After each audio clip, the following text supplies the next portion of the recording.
What are you looking for? Some numbers.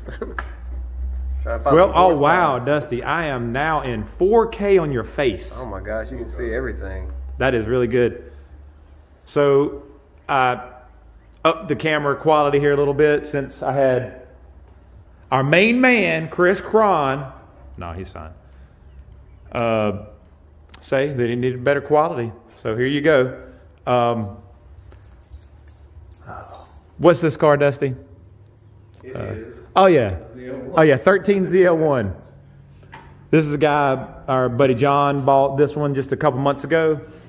It has supposedly a built bottom end, PRC heads. It's making 18 pounds of boost. Rotofab, you know, nice tank up here. It's staying pretty cool. 955 lower, 255 upper. Okay, there you go. And this is so far we just finished up on 93. So hey Oakley. And the peak numbers don't show a huge gain, but if you look everywhere else, it is huge. Picked up 25 horsepower so far, and the torque's about the same at peak.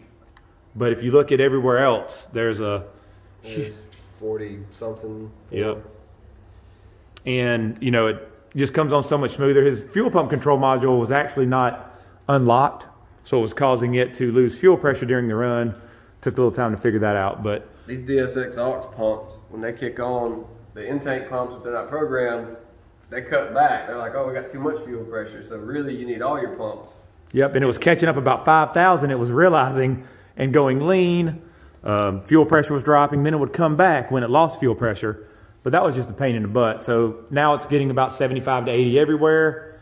And the air fuel looks really good now. Before I was having some issues. But yeah, it picked up big up top. Everywhere above 4,500, we saw some good gains.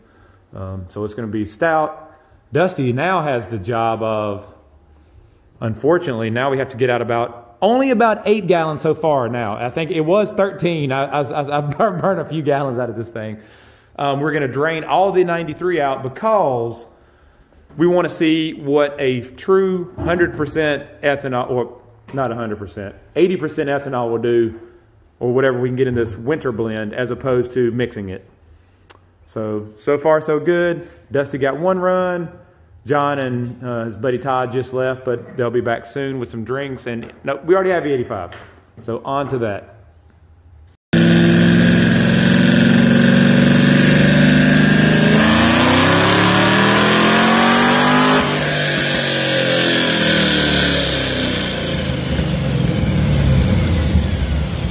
All right, just finished up on the tuning for E85. Hi, John. Here's John back from some drinks run. This is his car. And picked up some more. Now we're at 726, 695. Great safe air fuel ratio. Pretty soft on timing, but not too soft. We're about 19 degrees. But it is making, if it's ever about, you know, which way to go, it's always up. One more degree. One more degree. So we're gonna let it cool down a little bit, get a little glory pass, and I'm going to tweak on the transmission a little bit. Said it's pretty good, so I won't make anything dramatic, and it should be good.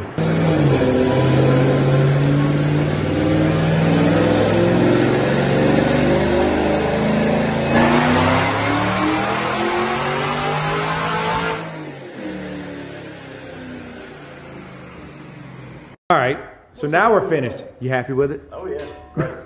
Good. Photo flab. Was that like Ollie's bargain out with us somewhere? They're holding up our video, Dusty. Oh. Just kidding. Y'all got real quiet. I did. So let it cool down just a little bit. Didn't really make any changes. Air fuel was still good. Finished up at 736 and 709 foot-pounds. So an overall gain from 645 and 659. Pretty happy with that overall. What's that in standard? That is that you're the standard guy. And just to warn everybody, if you see a black Camaro with Slowpoke Racing on the back of it, don't jump on it. That'll do it before we get some tires on the new one. 757 standard correction. Okay. Standard correction, John, if you were wondering. What's that? 757, 730. Yeah, it's pulling on. Okay, it's still pulling on standard. So let's see what that actual on the drum was, because it was a fast pull. And like you could tell it was making some power. I honestly thought that I was in third gear. Swear. I looked down. The speed and the log. I think that immediate torque's what makes it seem so fast. Uncorrected. Uncorrected. Ooh. 763, 735 is what it actually saw on the drum today, which is a ton of power.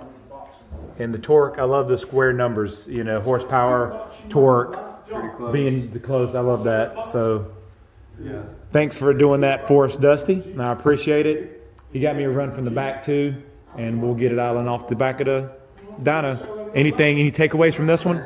It's a stout setup. And having your one thing we came up quite on this one is they didn't unlock the fuel pump control module. That's true, yeah. And that's something that we've been, you know, we learned a while back with these. It's a little bit different from the G8s. They have pulse width modulated controlled fuel pump. So when that secondary pump kicks on, it has to allow the intake pumps to stay at full capacity. The fuel pressure jumps up to like 80, and it's like, back it down, you know, so the aux is still working, but it's back down the normal pumps. Right. And then the fuel pressure drops, and then it's like, oh God, we're low fuel pressure, and it kicks it back up.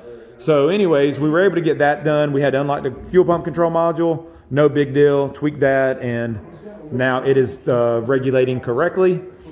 But yeah, it's good. You know, I like to always have a good takeaway from everything, and it did what we thought it would do. I'm very happy with that.